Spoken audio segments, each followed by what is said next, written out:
Olá, pessoal, tudo bom, famílias? Beijo enorme para vocês.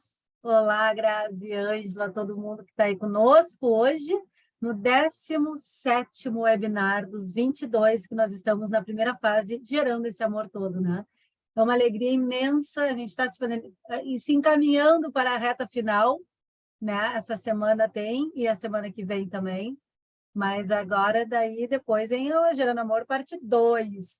Mas, assim, é com o coração bem quentinho que eu falo para vocês, assim, que eu estou muito feliz, né, com essas famílias que estão aí há 3 meses conosco, gerando esse amor, se aprofundando em todos os aspectos da reprodução assistida, principalmente sobre genética reprodutiva e doação de gametas em embriões, que é o nosso tema, né? Então, assim, é muito bom estar com vocês e hoje nós estamos com 3 mulheres incríveis. Hoje a webinar é feminina aqui, das especialistas. A gente tem aí 3 feras, cada um na sua área, né? A gente está com a doutora Priscila Andrade, diretamente falando conosco de Barcelona, Fertilab, que é uma clínica lá em Barcelona de fertilização in vitro, e a Priscila é brasileira, já está um tempão lá, vai conversar conosco direto lá da Espanha. Olha que maravilhoso isso, né? Essa coisa de encurtar caminhos, a pandemia trouxe isso de bom, né, pessoal? Porque aqui nós estamos aí podendo falar de todas as partes do mundo. Então, a doutora Priscila Andrade, especialista em reprodução assistida, e vai conversar fertileuta conosco, com a Flávia Giacon, né, que é uma psicóloga também, que eu acho que muitas de vocês conhecem, e ela é especialista também em reprodução assistida, tá? E já fiz várias coisas contigo, né, Flávia? Assim como com a Priscila. E então, a gente está aí também com a Melissa Tasso, que eu estou apresentando. É maravilhosa o trabalho da Melissa.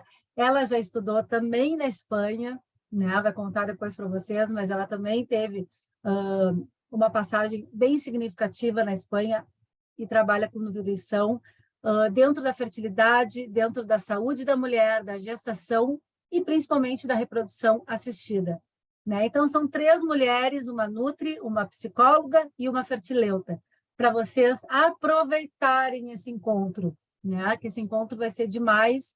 Vou adiantar aqui os assuntos rapidamente, porque tem muita coisa para acontecer aí, mas eu vou já adiantando que a gente vai falar sobre configurações familiares, as diferentes configurações existentes hoje, os diferentes arranjos, né, que existem hoje, atualmente.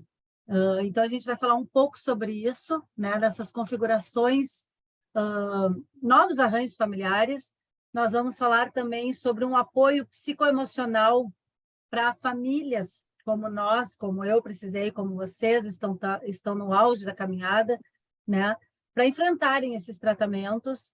A Flávia vai nos ajudar com essa parte da parte emocional, né? A gente vai falar a importância da nutrição, que a gente já tem falado, tá? Mas aí eu vou pedir para a Melissa, que é expert nisso, em reprodução assistida, entrar nos detalhes que a gente não entrou ainda, tá? Porque que a nutrição é importante, todo mundo sabe, e a gente tem falado nos webinários anteriores, tá? Mas a gente vai se aprofundar em estratégias, gurias, para ajudar vocês e gurias, a família tentante, a seguir um plano alimentar, porque às vezes é muito difícil, né? Às vezes a gente quer, não consegue, gera mais ansiedade ainda. Então, a gente mudar hábitos não é fácil. A gente vai entrar um pouquinho sobre isso, né, num detalhe maior, a maneira como esse especialista pode ajudar a entender essas emoções. Aí vem a Flávia e a Melissa para falar sobre isso. Nós vamos falar sobre a ovodoação na clínica Fertilab, tá?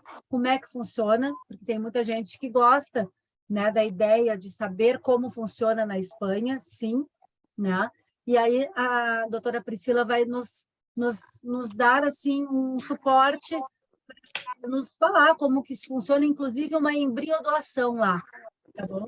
Eu acho que é importante, porque aqui, quem está aqui, pessoal, só para iniciar de verdade, são 70 famílias, tá? No final, são 70 famílias, muitas estão online sempre, e outras vêm depois por motivos diversos. tá? Fica gravado, é só para o nosso grupo de membros. E são 70% de pessoas que ainda não iniciaram um tratamento de doação de gametas ou embriões.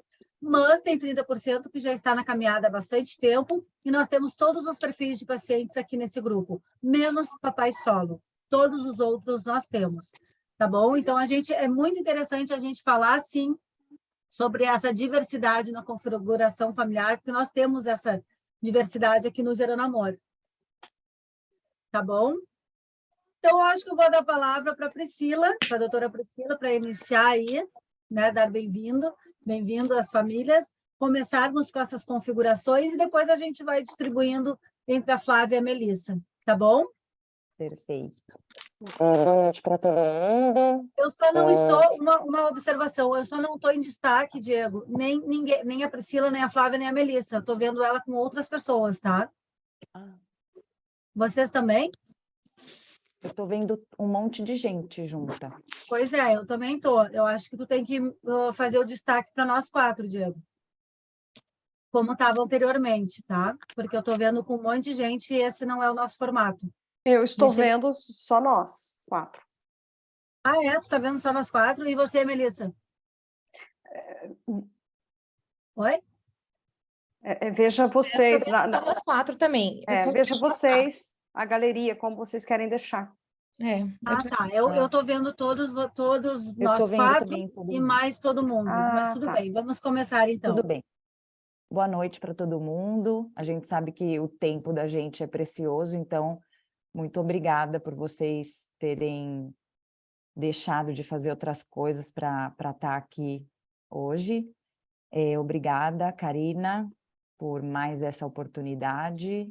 É um privilégio poder estar nesse projeto com vocês. Você sabe que pode contar comigo. Eu procuro não demorar para te responder, mas estou sempre disponível para o que vocês precisarem, porque eu acho realmente que vocês estão crescendo demais, já cresceram demais, e isso é muito bom, estar perto das pacientes, estar podendo, através de uma conversa de amizade, assim, a gente poderia estar num bar, né, e estar aqui conversando, então é muito legal. Eu queria começar a falar, e também com a ajuda da Flávia, nesse momento, posso falar primeiro das constituições de família, e depois falar de como a gente trabalha na Fertilab a respeito principalmente da ovodoação e da embrioadoção. Eu acho que agora na Espanha são reconhecidos mais de 16 tipos de famílias, né? Mas acho que as famílias que mais se aproximam do que a gente faz é basicamente 4, que são os casais transgêneros, né? De uma parte ou das duas partes, os casais homoparentais, que podem ser 2 mulheres ou 2 homens, e os casais homoparentais e os monoparentais, que é a mulher só ou o homem só.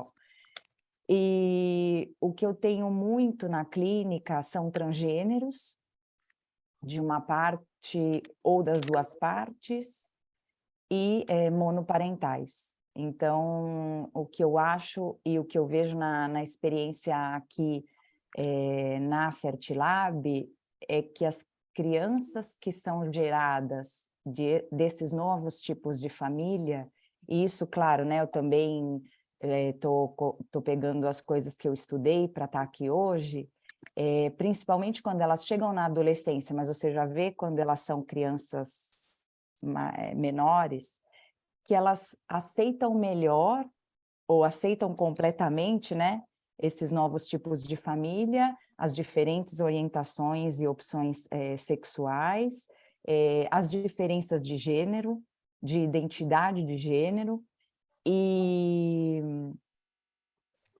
que para essas pessoas não importa a orientação sexual dos pais delas, né? E que a relação delas nesse ambiente de amor, principalmente, é a coisa mais importante. E aí, às vezes as pessoas pensam, então, essa criança que foi gerada nesse ambiente diferente, ela tem mais tendência a ser por exemplo, homossexual quando ela for adolescente, ou dela ter a orientação dela pelo mesmo sexo quando ela for adolescente, isso não é verdade, né? Num estudo que foi feito na Virgínia, nos Estados Unidos, em 2006, olha quanto tempo já faz, eram 50% de filhos de pais homoafetivos e 50% de filhos de pais heterossexuais, e só 10% dos filhos de homoafetivos eram considerados ou se consideravam como homoafetivos, né? Então, isso também é um preconceito que as pessoas têm. E depois eu queria um pouco saber da Flávia, essa cultura que a gente tem, que a criança tem que ter um referente materno e um referente paterno, e que isso também não é verdade, é um mito, né? Que eu acho importante destacar, porque isso vai muito de como a gente foi criado, e isso hoje em dia já não existe mais, né? Não deve existir mais. E o curioso também que eu vi nesse estudo da Virgínia é que a violência de gênero e o maltrato infantil não acontece nesses diferentes modelos de família, acontece mais em casais heterossexuais. E o que eu acho que fica de mensagem, e depois eu vou deixar que as minhas companheiras falem, é que essas crianças que são criadas na igualdade, na diversidade, na tolerância, elas vão ser a sociedade do futuro, graças a Deus. E eu recebo muitos pacientes desses grupos novos de família, dessas novas famílias, principalmente para fazer ovodoação e adoção de embriões, que na Fertilab, quando a paciente vem do Brasil, a gente pede para ficar aqui uma semana, é suficiente, uma semana, 10 dias. A doação de óvulos sempre é em fresco, o marido também deixa o sêmen em fresco, e aí durante a consulta a gente vai comentar a respeito das diferentes técnicas que a gente pode oferecer, dependendo de cada caso, testes genéticos, diagnóstico embrionário, genético embrionário, e a gente trabalha com garantias para o paciente ter um pouco de apoio e tranquilidade psicológica durante a jornada, porque a gente sabe que existe uma variabilidade biológica. O que seria variabilidade biológica? Eu posso estimular uma mesma doadora em 3 momentos diferentes do ano, e ela, de qualidade, não teria que ser diferente, né? Mas ela pode ter 3 ciclos diferentes em quantidade. Também, quando eu coloco um óvulo em contato com o sêmen, que estejam normais os dois, eu posso ter um ciclo que não foi rentável do ponto de vista de quantidade ou qualidade de embriões. Então, tudo isso a gente leva em consideração na clínica, e a gente tem esses programas de garantia de número de embriões e de bebê nascido, para a paciente ter um pouco de poder tocar alguma coisa, né, durante o tratamento. E no caso da embriadoção, são embriões que as pessoas que já tiveram o número de filhos que tinham no seu planejamento familiar doam ou abandonam, e esses embriões passam por um comitê genético e um comitê médico, e se são embriões de baixo risco, eles podem ir para outras pacientes, para outros casais. E também tem um programa de garantia para as pacientes que queiram adotar um embrião. É mais ou menos isso. Depois, se vocês tiverem alguma pergunta, eu posso falar. A gente pode dividir com os pacientes informações gerais a respeito das características dos genitores biológicos desse embrião, se os pacientes quiserem. E eu tenho grandes experiências de famílias, de embriões diferentes, de genitores biológicos diferentes na mesma família. Isso também é uma coisa muito comum. Uma coisa que me chama bastante atenção agora, você estava falando, bom, todo mundo sabe aqui que família é amor, né? Independente de como que se configura essa família, né? A gente está falando de laço afetivo, né, Flávia? De quem cuida, de quem brinca, de quem, né, cria. Então, depois eu vou passar para a Flávia. para a gente falar sobre essas configurações que a Priscila falou. Mas uma coisa que eu acho interessante, antes de passar para a Flávia, que você falou, eu queria desbravar um pouco a embriodoação aí na Espanha, porque a gente sabe que, querendo ou não, a gente tem aqui no Brasil a gente tem clínicas incríveis, maravilhosas, mas a gente tem um problema aqui, que é as famílias culturalmente não enxergam a embriodoação como algo que seja incrível, né? Por exemplo, eu já doei 3 embriões, né? Todo mundo aqui no Gerando Amor sabe, eu falo sempre isso. Ainda tenho mais 2 ou 3 que eu vou decidir o que eu vou fazer, se vai ter o segundo filho ou fim, se eu vou doar para a ciência, para, não sei, para famílias. Mas aqui no Brasil, a dificuldade maior das famílias é, com esses embriões excedentes, elas doarem. Porque a maioria das pessoas, culturalmente, acha que estão doando filhos, né? Infelizmente, é assim que acontece e a gente tem que ser realista. Aí, na Espanha, como é um país pró-doação, né? Seja de medula óssea, de sangue, sêmen, tecido, enfim, tudo, né? Eu acho que existem mais embriões excedentes, por exemplo, na Fertilab.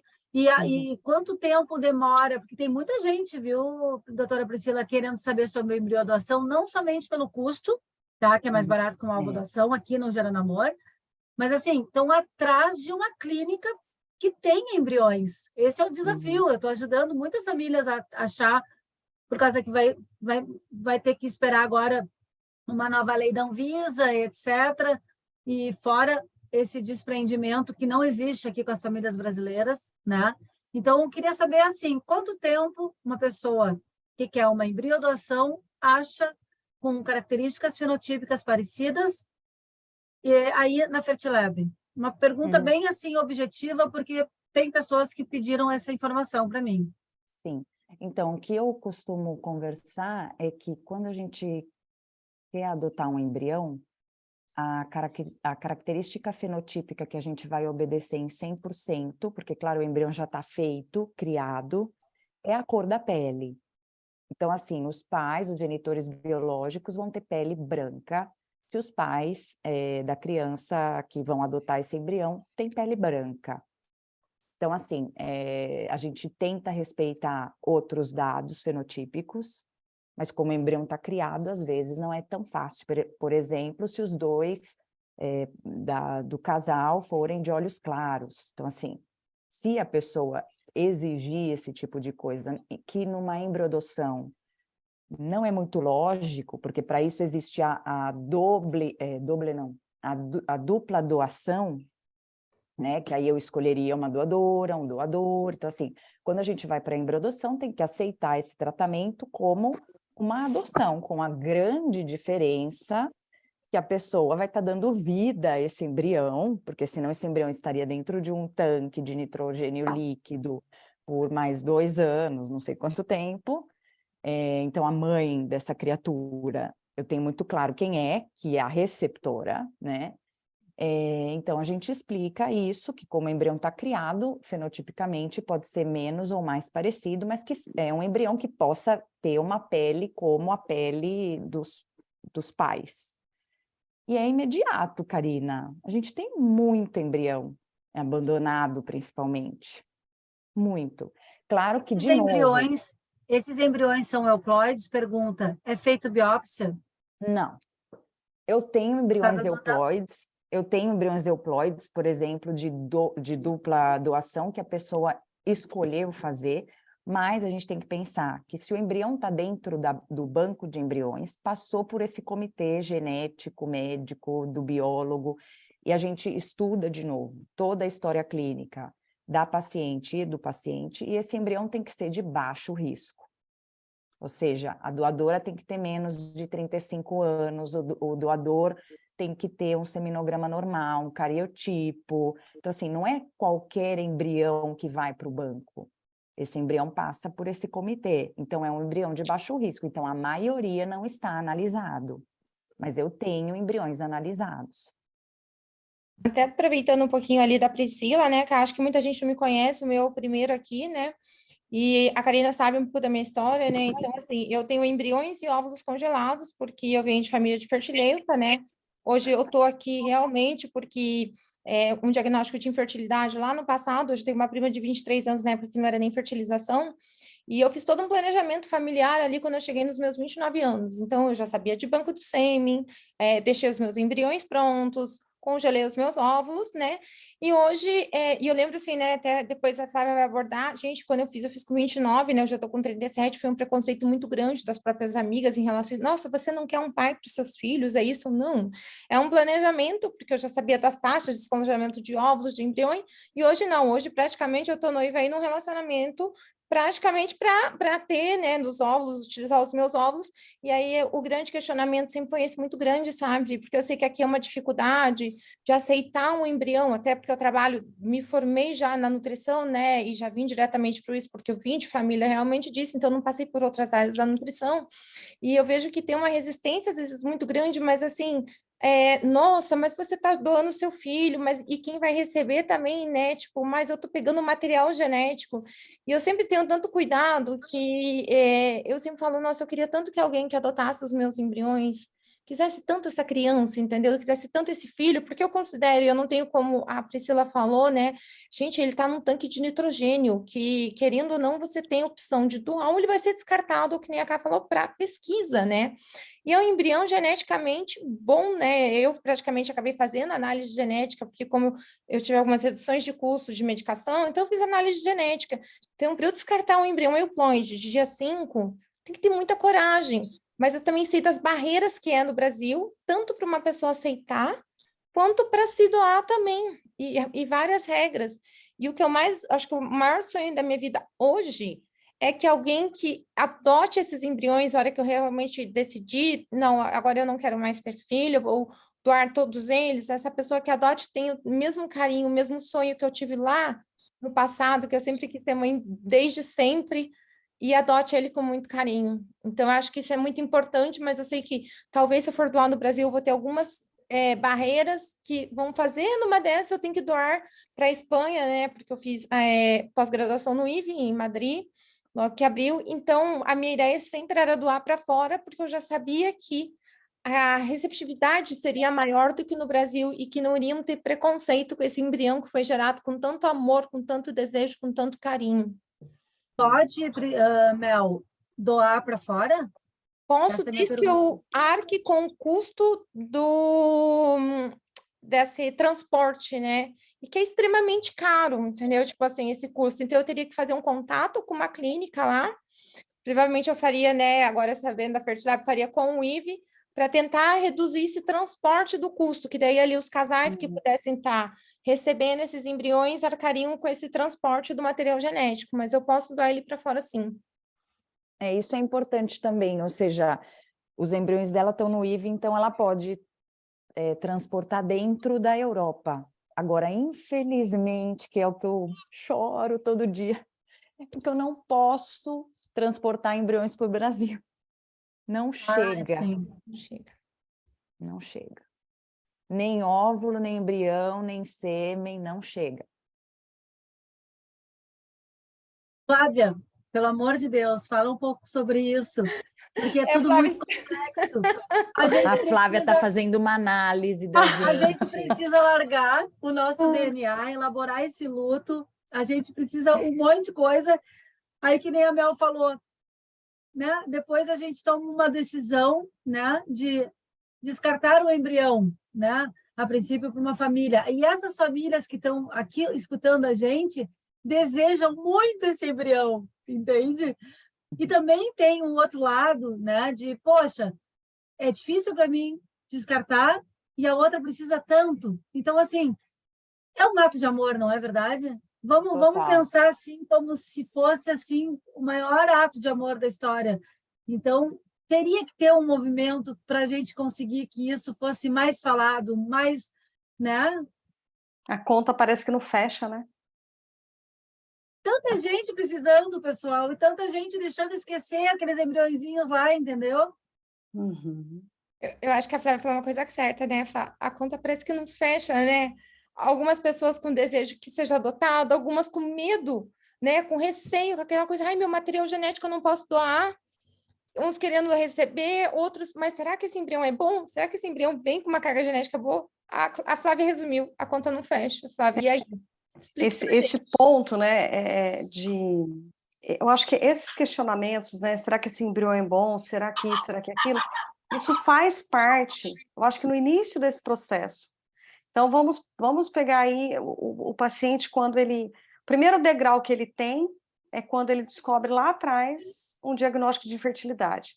Seja masculino, feminino, seja os dois, é um degrau, porque nós aprendemos que gravidez é muito fácil, né? Não sei vocês, mas eu tenho 47 anos, eu sempre escutei, olha, estuda, trabalha, isso e aquilo, cuidado para não engravidar. Então, a gente vai entendendo dentro da própria família e fora a sociedade que engravidar é muito fácil. Então, nós, nessa geração, né, de um tempo para cá, a gente pôde postergar a maternidade, por N motivos.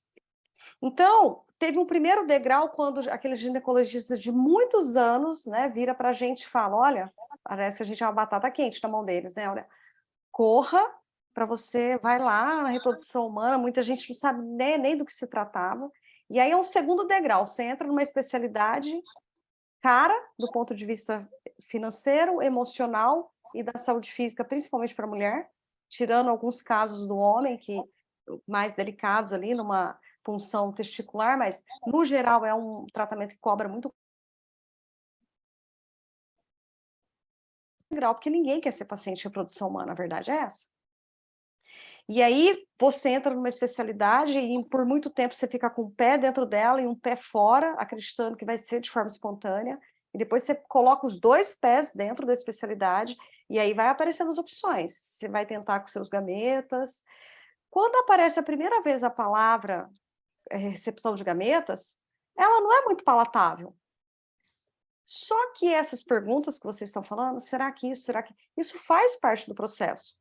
O paciente precisa olhar para isso, porque é a primeira opção para pacientes, a recepção de gametas, quando esses casos que vocês estavam citando aí, quando é um casal homoafetivo feminino, que vai para a clínica, vai precisar de um esperma, ou dois homens, ou produção independente, aí sim, né, tem uma noção, vai precisar de um esperma, vai precisar de um óvulo, vai precisar de um útero solidário. Fora esse caso, para o casal hétero, por exemplo, não é a primeira opção. Só que eu posso olhar para isso e ir digerindo isso. E aí eu sempre falo quando o paciente vem, porque eu atendo doadoras de óvulos e atendo também receptoras, casais receptores. Então, assim, faça essas perguntas, tenham esses medos, esses questionamentos, mas olhe principalmente para as respostas que você vai dar, não as respostas padrões da sociedade. Então, assim, vai se conectando com isso. E assim, do mesmo jeito, tem pessoas humanas, sei lá, eu fiz 6 tentativas, e às vezes a pessoa faz uma, é o limite dela, é o limite psicológico, é o limite financeiro, e é o limite dela, não quer dizer que ela desistiu, cheguei no meu limite. E às vezes ela chega lá na 6ª, 9ª, hoje eu atendi uma que está na 12ª, ela chega e fala assim, olha, eu olhei para a recepção de um embrião, para a recepção de um óvulo, não acomodou para mim. E tudo bem, gente. Da mesma forma que quando o paciente... Eu só falo para o paciente, não olhe e já fala que quer ou não quer de cara. Você tem que olhar, você tem que flertar com essa ideia, você tem que estabelecer um relacionamento mesmo. Você vai flertar, você vai namorar, você vai... Aquela coisa bem tradicional, né? Noivar. Talvez você vai casar com essa ideia. E aí esses questionamentos, será que o embrião é isso? Será que é aquilo? Será que eu vou amar? Será que eu vou me deprimir? Será que o marido vai no seu... Isso tudo, gente, são perguntas pertinentes. Mas com o tempo, isso vai dando lugar para os seus motivos, para as suas respostas. Então, voltando lá, né, a gente tem que considerar isso mesmo. Família é onde existe amor. A doutora Priscila falou, né, essa questão da referência masculina, feminina, o que nós humanos, né, precisamos, principalmente durante a nossa formação, é de referência de amor, de respeito, né, dessas identificações de não violência, uma identificação de que a criança se sinta respeitada, se é independente do lar que ela esteja. independente se ela está sendo criada pelos avós, se ela está sendo criada só pela mãe solo, pelo pai solo, por 2 homens, 2 mulheres, um trisal. Então, nós temos que ter isso em mente. E uma coisa muito importante é assim, como essas pessoas que estão nos tratamentos, como elas estão contando essas histórias para elas. Isso faz muita diferença, né? Eu sempre falo isso. E essa a maneira história... como a gente conta para nós é a maneira como nossos filhos, inclusive, vão né? entender. Isso. Então, assim, como eu conto essa... Tá, minha primeira opção era meus óvulos, não foi. Como que eu estou com essa segunda opção? Ela está com gosto de segunda opção ou ela passou para o patamar de primeira opção? Isso vai fazendo diferença, porque quando eu tiver que articular essa história com a outra pessoa, ou com alguém, ou na escola, ou onde quer que seja, isso vai fluir, né? Então, a gente tem que começar a pensar, será que essa questão, né? Diferentes composições familiares, novas composições, não tem mais nada de novo nisso, gente, né? E diferentes. Por que diferentes? A minha pode ser diferente também, mas sim. Então, a gente tem... Claro que é uma construção, né? Mas família realmente é onde existe amor. E o que vai importar mesmo, tem a questão da condição genética. O que vai contar mesmo é o vínculo que eu vou estabelecer com aquela criança. Vai ser sempre um vínculo perfeito? Não existe. Mas é um vínculo possível, né? Seja qual for o ambiente que ela está. Precisa de, no mínimo, respeito, integridade física, amor, alguém que cuide da saúde física, da saúde mental daquela criança, né? Alguém que saiba apresentá-la ao mundo, né?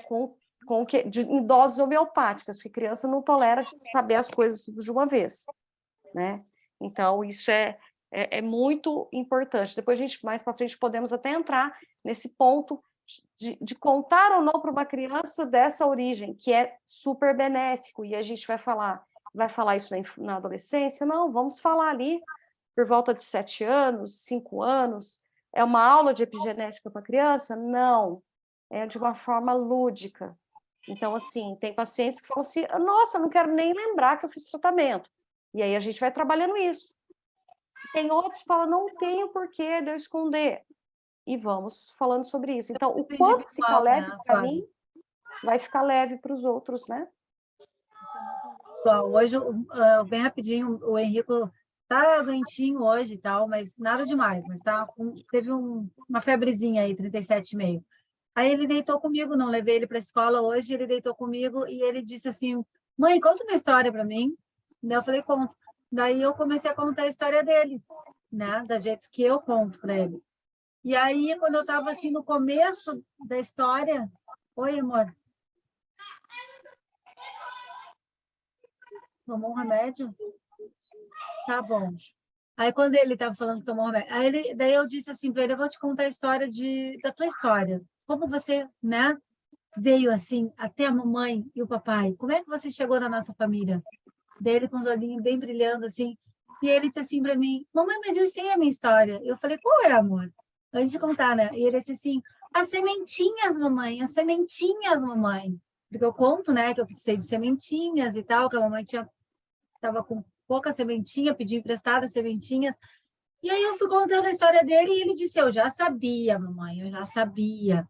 Aí foi muito engraçado, porque tudo que eu contava, ele dizia para mim, eu já sei, mãe, eu já sei. Então, assim, é como a gente estava falando agora, a história vai ser contada ou não, mas de acordo com o que nós contamos dentro da nossa casa, que nem a Flávia falou, e eu concordo e falo sempre isso. Se a gente olhar ela com olhos de gratidão e desejar falar para as pessoas, vai ser assim que eles vão enxergar. Claro que se for um segredo familiar, tá tudo certo, né? Mas assim, tem que cuidar do segredo familiar para que tenhamos saúde mental, né? Também. Na verdade, ele sempre fica flutuando, né? Nos casos de adoção, porque tudo é uma adoção, gente. Nós tivemos que ser adotados quando nós nascemos. Recepção de material genético é adoção. Uma criança que vem de uma instituição é uma adoção. E lá atrás, né? Não sei se vocês tiveram casos na família, mas tem escrito sobre isso. Antigamente não se contava para uma criança institucional que ela era adotada. Todo mundo sabia, menos ela. Entre aspas, sabia sim.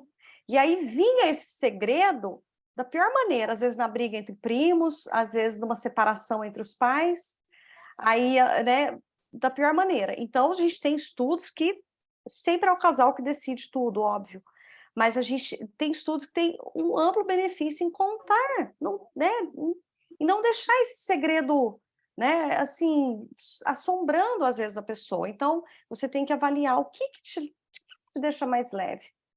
Não contar, como que eu estou encarando isso? Isso faz muita, muita diferença.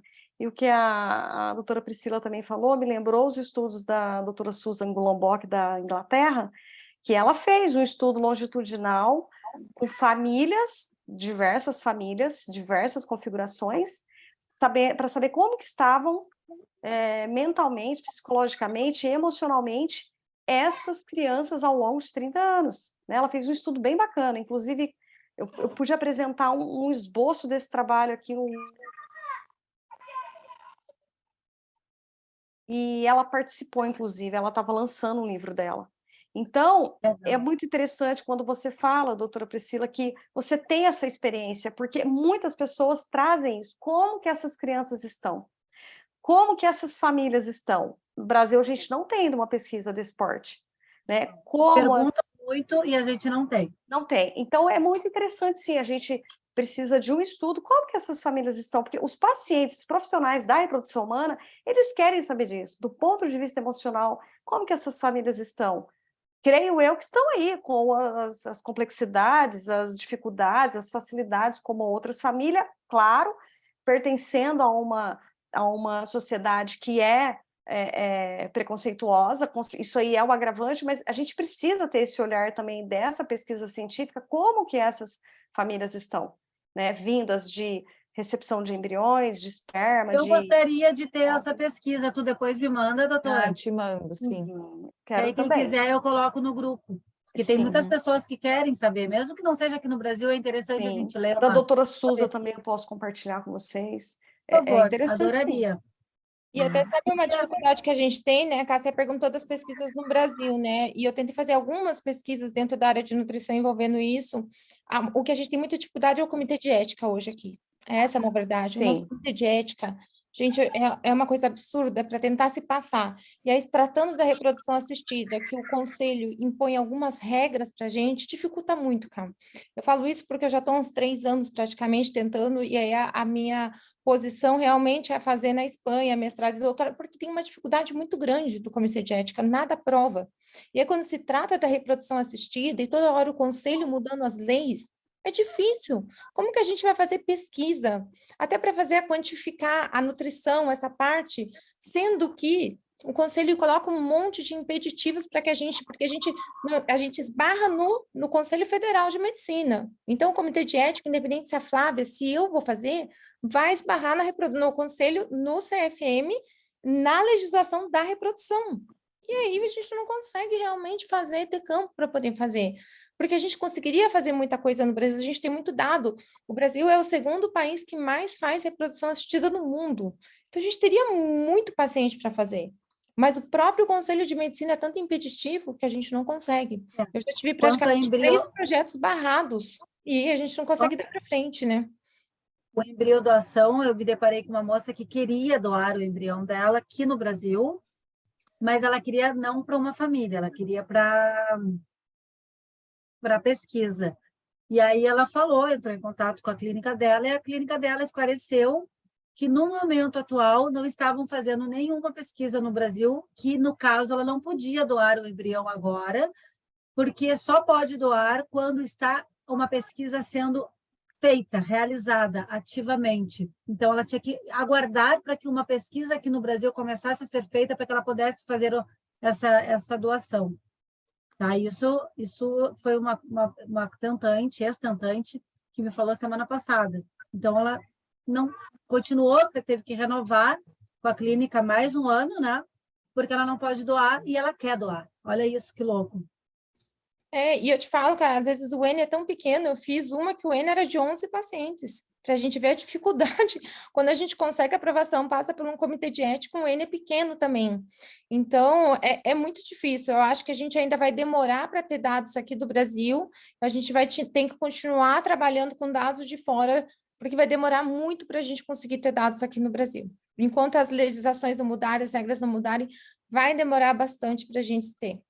E até uma coisa que a Flávia falou, eu acho muito interessante, né? Porque, assim, por mais que eu sou nutricionista e lido nessa área e explico, uma coisa que eu gosto muito de começar, às vezes, a consulta é contando um pouco da minha história, o porquê eu tô aqui, o que eu passei, para o paciente também entender que eu também tive as minhas dificuldades. Eu sei, é uma ansiedade muito grande, tem que seguir um plano alimentar. E o que a Flávia falou ali é crucial, o quanto que eu tenho, porque tem gente que tem para uma tentativa.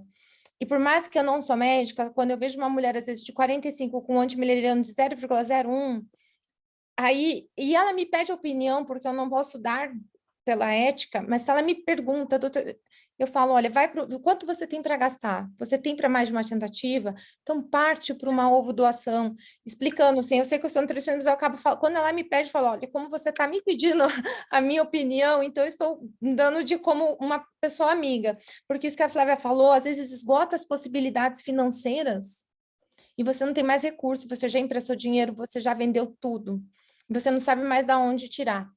E para quem está assistindo a gente aqui, que pode estar pensando, gente, mas o gameta não é meu, parte hoje, praticamente, principalmente quando é mulher, fator idade, hoje, os casais que fazem, o número é muito grande de ovo doação, então vocês não estão sozinhos.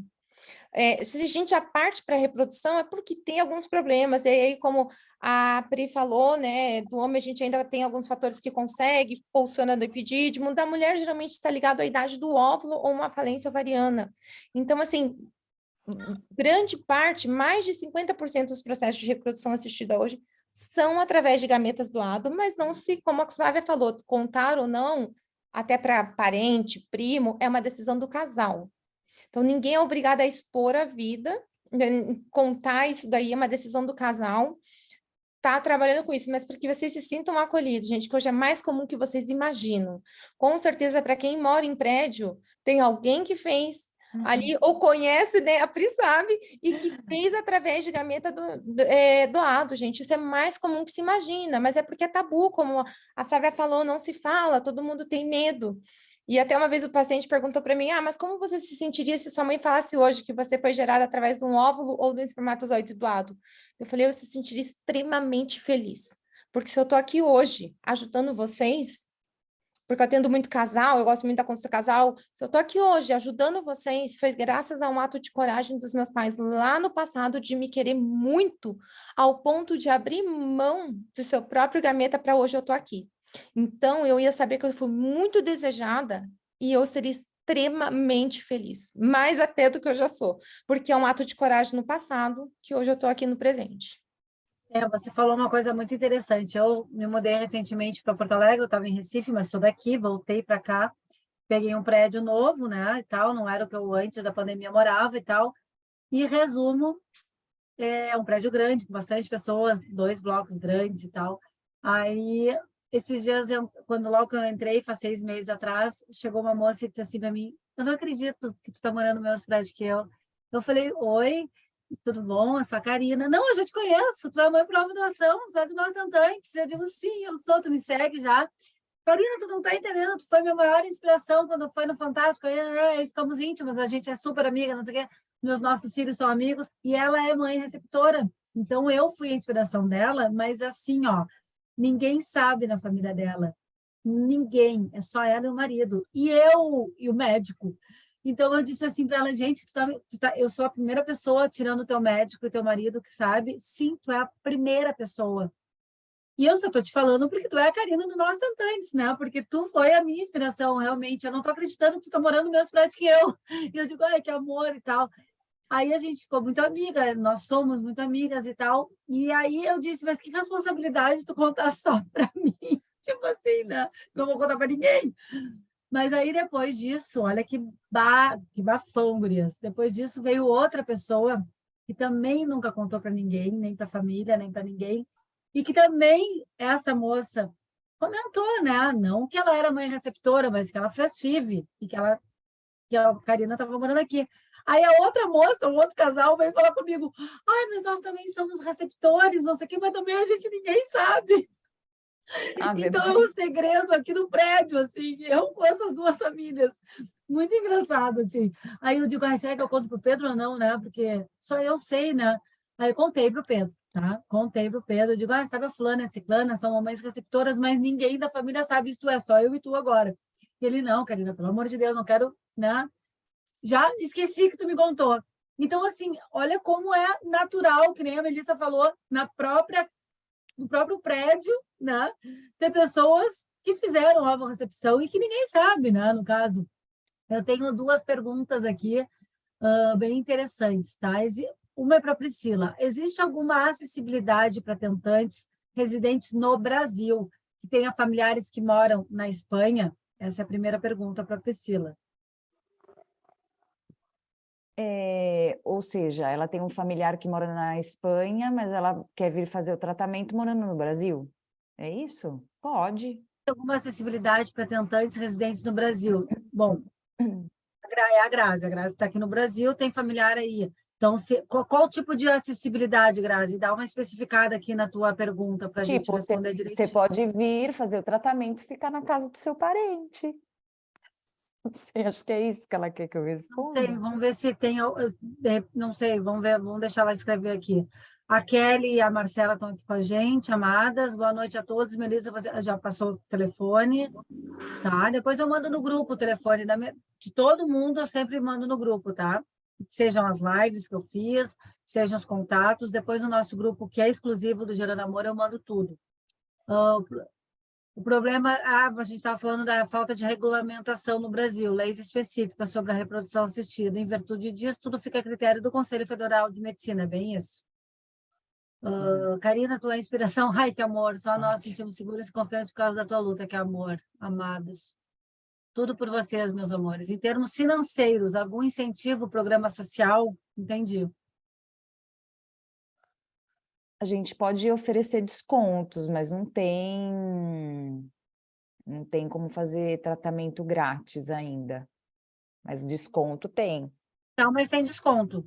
Tem desconto.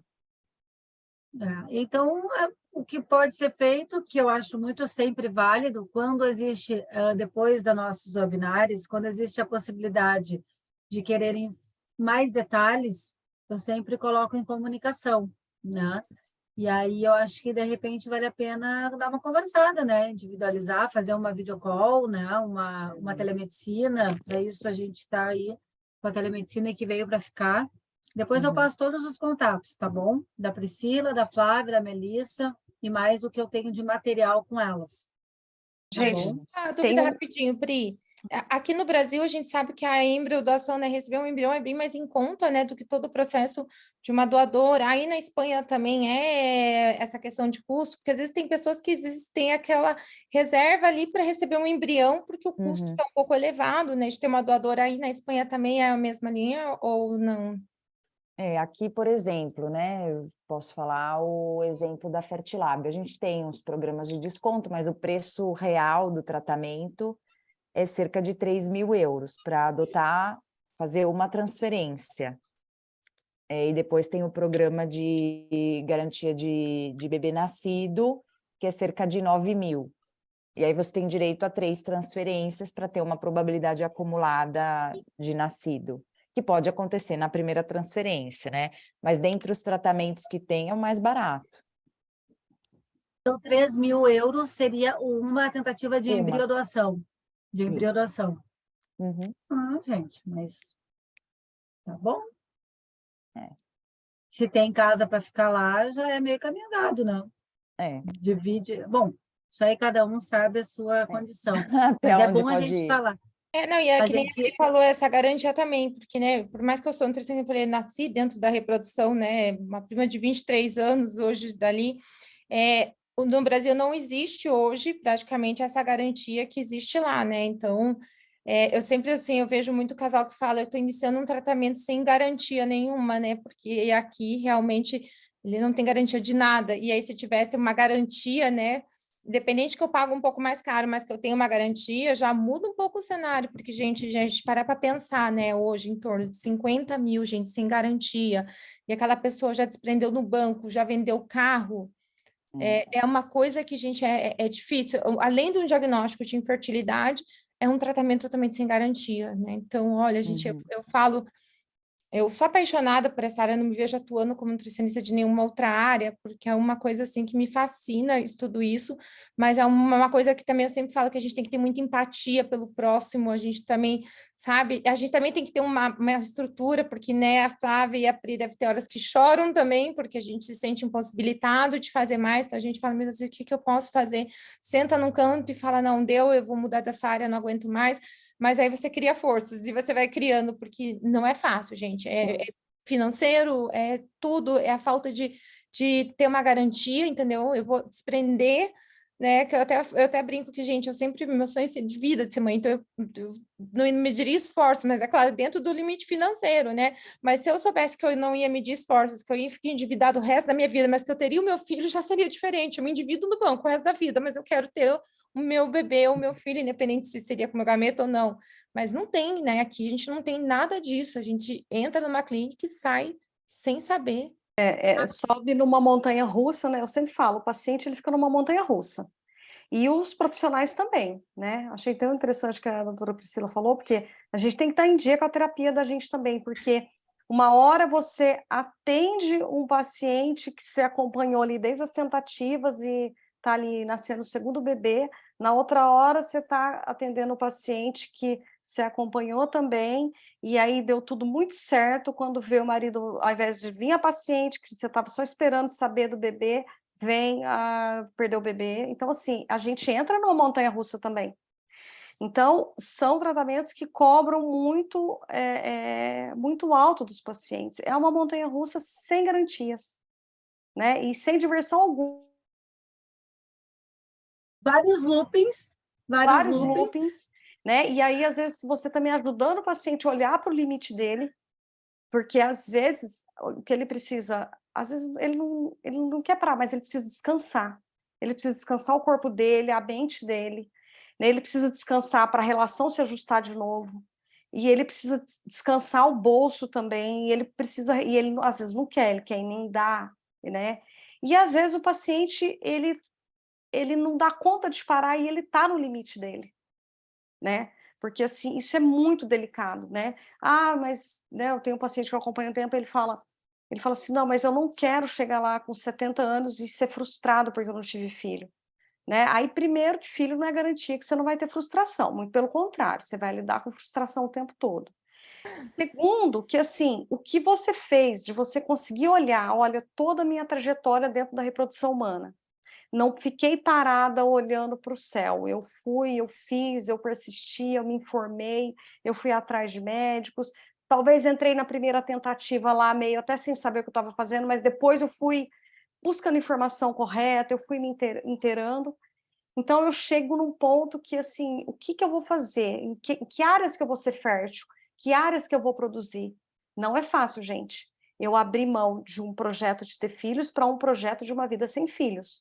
Mas tem momentos que talvez esta seja a alternativa melhor, não, mas talvez a mais saudável, por mais estranha que possa parecer. Então, a gente precisa entender, assim, ajudar o paciente olhando para o limite dele, né? E às vezes o paciente está, não dou conta, e às vezes ele dá conta de prosseguir. Então, é muito importante. E o que vocês estavam falando também de segredo, a hora que vocês falaram, eu lembrei. Os pacientes confidenciam muito para a gente, né? E às vezes o paciente já está assim, para mim está ok, eu quero receber. Acomodou no meu coração, meu esposo está aqui, também está. Só que começa. O que meus pais vão falar? O que o pastor vai falar? O que o padre vai falar? E assim, e a gente tem que ajudar o paciente a olhar para essa cobrança externa, porque, na verdade, não é essa que está sendo a maior cobrança para ele. O que está sendo a maior cobrança é ele com ele mesmo. Então, a gente precisa ajudar o paciente a se distanciar dessa cobrança externa. É como ele está lidando com isso, com a religião dele, com essa família de origem, com a família de origem da família da esposa ou do esposo.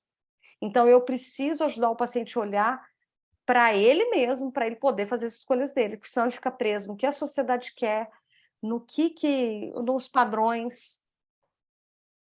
Então, é muito delicado. A gente tem que ajudar o paciente, eu falo. Uma pergunta Olhar para o para seu próprio umbigo. Eu acho que a Flávia falou uma coisa muito importante, né, Fá? Uma vez eu escutei de um paciente, até bem isso que você falou, né? Ele falou, Melissa, essa é a minha última tentativa, o casal, né? Porque, como eu falei, eu acabo atendendo muito casal. Eu entendo que ambos têm que melhorar. Eu sempre falo assim, gente, por que esperar dar errado para procurar nutrição? Então, se a gente é o que a gente... Eu falo que a gente não é o que a gente come, né? A gente é o que a gente come, absorve, digere. Então, não tem outra conta. A gente precisa se nutrir para que tenha os melhores gametas ali, né? E aí ele falou para mim assim, mas essa é a minha última tentativa. E aí ele falou isso que a Flávia falou. Ele falou, Melissa, eu tenho que pensar na minha aposentadoria. A minha família passa necessidade, ela nem imagina o que eu estou gastando para ter um filho.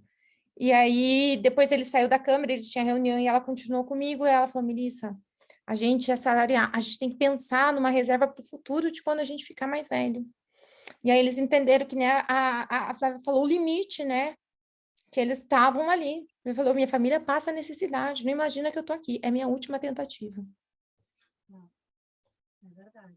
Doutora Priscila, pergunta que não faz calar.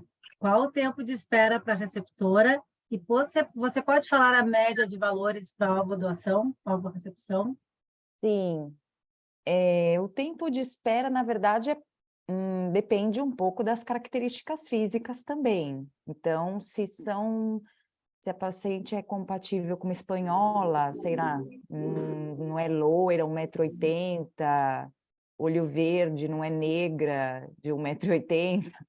Se é uma paciente mais típica, né? Olho castanho, 1,68 m, 1,65 m, são 4 semanas para fazer o ciclo em fresco. 2 semanas para resultado de analítica e 2 semanas de estimulação. Quantos dias tem que ficar aí em Barcelona? 7 a 10 para fazer o transfer em fresco. Tá. E preço depende da garantia, né? Mas pode variar de 7 a 10, mais ou menos. E a garantia máxima, que seria 90% a 91% de um bebê nascido, que seria a máxima probabilidade, esse custa 20 mil. Mas tem as garantias também de número de embriões, que a gente tem uma taxa acumulada de 70% de nascido no final, que não é 90% a 91%, e que seria entre 7 a 10. E já vai com o endométrio preparado daqui? Já vai com o endométrio preparado, sim. Já pode vai fazer sabendo... tudo com o ginecologista. Uhum.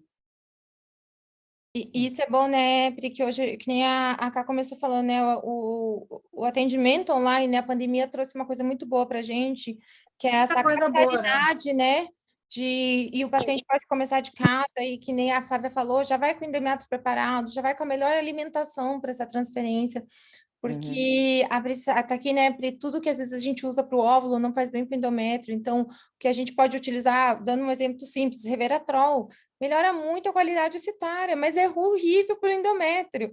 E tem muita gente que não vê, dá um Google ali, eu não vou procurar nutrição, eu vou dar um Google. E aí, às vezes, eles vão com coisas que prejudicam na hora de fazer a implantação. E aí, isso que a Flávia já vai preparado emocionalmente, assim, falo, faça tudo o que é o possível, então, para a gente dar certo na primeira. Vai no psicólogo, vai preparado emocionalmente para dar certa energia, né, na hora da transferência. Vai com o protocolo certinho da alimentação que tu precisa, e não um terrorismo alimentar, como às vezes eu vejo muita gente falando, gente, eu fico horrorizada de ver um plano alimentar, como a gente sabe que o tratamento pode ser, né, o caminho pode ser curto, pode ser um pouco mais longo, e aí você faz um terrorismo, você entrega uma folha, eu vi às vezes em planos alimentares de outros colegas, uma folha para um paciente, gente, como é que ele vai seguir uma folha um mês? Só aquilo que ele vai comer 1 mês, 2 até pode ser. Então, dê flexibilidade, dê alternativa, prepare 15 dias antes, fale os alimentos que vão potencializar, que são ricos em vitamina E, que ajudam nesse endométrio, o que pode atrapalhar, né? Porque às vezes uma simples suplementação, um ômega 3 em excesso, atrapalha numa transferência, não atrapalha antes, mas atrapalha numa transferência. Porém, testou positivo, o DHA já ajuda. Então, sabe, tem coisinhas que às vezes são detalhezinhos que a gente consegue melhorar e já preparar de casa, né? O emocional, o psicológico já está bem. Então, hoje, e trouxe toda essa capilaridade que hoje a gente está aqui. Praticamente pode iniciar no Brasil, terminar em Barcelona, pode começar lá, terminar aqui, vir grávido para cá. Então, gente, é tanta coisa legal que hoje a gente tem nessa capilaridade que a gente está aqui falando, e para quem está escutando a gente também. E Eu acho acho que a importante gente pode... também... Ai, fala, Karina. Não, fala você. Que eu Não, depois que eu eu ia acho perguntar importante aqui também para... só ressaltar que saiu o último guideline de aborto de repetição da Sociedade Europeia e de falha de implantação, e eles voltaram a colocar muito peso que o índice de massa corporal tem que ser de máximo 30. Então, isso é importante. Tem que emagrecer, tem que ter uma dieta saudável. Então, para ter um resultado diferente. E é muito incrível, porque às vezes você vê, então a paciente... Assim, aqui tem de tudo, né? Então, a minha última paciente, eu falei, olha, o único fator que eu vejo, depois de 2 transferências de embrião de doador, negativo, não fazia nada o embrião, suplemento, nananã. A única coisa que eu vejo é que você tem que perder peso. Ela perdeu com o jejum intermitente, ela fazia 48 horas, a Melissa vai ter um ataque de jejum intermitente, mas ela perdeu 25 quilos em, sei lá, 3 meses. Ela engravidou. Eu não sei se foi por isso, mas ela pesando menos, ela está com o embriãozinho lá. E eu acho isso importante, porque às vezes, assim, que nem você falou, eu vou ter um ataque mesmo, porque eu acho que uma tentante, ou um homem, seja um homem ou mulher, a gente também não pode emagrecer a qualquer custo. Porque se emagrecer a qualquer custo, pode me causar uma compulsão na gestação, que é um processo mais complicado, porque ela fez uma restrição muito grande, e outra, ela teve uma sorte muito grande de dar certo, porque os resultados mostram que esse emagrecer, que nem jejum intermitente, dieta cetogênica, são coisas que a gente não utiliza em tentante, porque eu não posso desnutrir ao ponto de desnutrir de nutrientes para fertilidade. Então, isso funciona às vezes muito bom, até a gente sabe que muita gente fez bariátrica se pensando numa gestação, num processo de reprodução, e piorou a qualidade. Por quê? Porque cresceu rápido demais, e aí desnutre praticamente todos os órgãos. Se falta para os órgãos essenciais, que é coração, pulmão, tudo, vai faltar micronutrientes para os que não essenciais, que são os reprodutivos. Então, a gente sabe que se emagrecer a qualquer custo, também não é claro, ela teve um pouco de sorte ali, mas não é o mais saudável. A gente tem que ter uma dieta qualitativa e perder esse peso, nem que tem que demorar um pouquinho mais, mas perder esse peso mais gradativamente para trabalhar a cabeça, porque a Flávia, até que a gente sabe, gosta muito de trabalhar com psicóloga, a gente come com emoção. E aí, uma hora, essa restrição dela pode trazer complicação. Então, ela está grávida, mas será que não vai trazer complicação também na gestação, uma pré-eclâmpsia? Porque a gestação é um boom hormonal, e aí a gente não sabe o que vai lidar, as situações que a gente vai lidar. E eu sempre tenho muito cuidado disso também, porque não adianta nada a gente ter uma gestante desnutrida de micronutrientes, eu não falo de macro, mas de micro. Ela está desnutrida de selênio, ela está desnutrida de triptofano, aí ela tem um risco de depressão pós-parto aumentado, muito grande, porque ela não tem triptofano, não tem GABA, não tem coisas que formam os neurotransmissores. Então, um monte de métodos, eu falo para o paciente, olha, me dá um Google ali e segue isso, e cuidado com o jejum intermitente, cuidado com o cetogênico, que não são dietas, que são dietas para quem está fazendo esportiva ou para quem está só com a finalidade de perder peso, de estética. Porque hoje a nutrição, assim como a psicologia e todas as áreas, a gente está muito segmentado. Então, assim, quem quer fazer esportiva, eu não sei atender. Se vocês me passarem um paciente esportivo, eu não sei. Mesmo que seja da minha idade, porque eu sei a parte hormonal, meu perfil de paciente, ele vai ali dos 30 aos 45, 46, uma embriadoação. Então, eu sei toda a parte hormonal ali. E aí, eu não consigo tratar ali, eu sei tratar uma gestante diabética, mas se me der uma mãe, né, às vezes o paciente fala, eu posso te indicar minha mãe tem diabetes? Não, porque ela é idosa, ela tem todos os medicamentos que eu não conheço. Eu conheço os medicamentos, são 13 anos, eu conheço os medicamentos da FIV. que pode ter interação, mas eu não sei os medicamentos do idoso. Então, eu falo isso até para meu estagiário, gente, quem quer fazer tudo não faz nada direito. Uhum. Se tu E- gosta de uma área, é isso que tu brilha, tu segue ali. Ah, mas não tem paciente. Tem. Tem sim, porque daí você vai ficar tão bem nessa área que você vai aprender a manejar o teu paciente. Então, eu sempre falo, gente, eu entendo da parte hormonal ali, mas não me dá uma adolescente com endometriose, eu não sei lidar, eu não sei tratar uma adolescente, eu sei tratar uma tentante com endometriose. Uma e eu acho que o tentante que vai... profissional tem que ter esse olhar mesmo, né? Ele tem que ter esse olhar, isso aqui é da minha alçada, isso aqui não é. Eu acho muito interessante, isso é muito ético, né? E teve duas coisas que eu pensei, Melissa, que é assim, primeiro que hoje em dia eu vejo que tem um checklist da tentante, né? Eu falo que daqui a pouco vai ter essas, como que fala? Cuidadora do sono para bebê? Como que é? Monitora de Melatonina? sono? Babá Sei lá. eletrônica. Não, eu falo que aqui no Brasil quê? tem coach de sono, não é? Para bebê.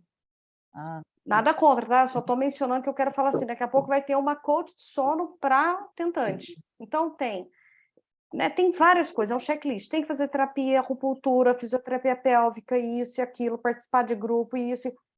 Gente, é assim, vamos com calma, porque assim, vamos ver o que eu preciso mesmo. É como você falou, Melissa, em 30 dias, você vai levar os seus recursos internos, ninguém vai... tem paciente que fala para mim, eu quero ficar zen esse tempo todo, porque eu estou gastando muito e eu tenho que ficar calma para isso dar certo. Eu falo assim, você não quer estar ansiosa, angustiada, com medo, nervosa? Não. Então, não tem como. Vai ter essas coisas durante o tratamento. A gente pode alinhar um pouco melhor para esse caminho ser um pouco mais leve, mas eu vou ter contato com medo de dar errado, eu vou estar em contato com a angústia, porque a cada tem paciente que fala, qual que é a pior fase? É a que você está. Né? É assim, o funil só vai, nunca afrouxa, sempre vai apertando a gente. Então, assim, eu tenho que olhar, né? Eu tinha uma paciente que tinha aflição de agulha. Ela tinha indicação para acupuntura, mas para ela era um martírio.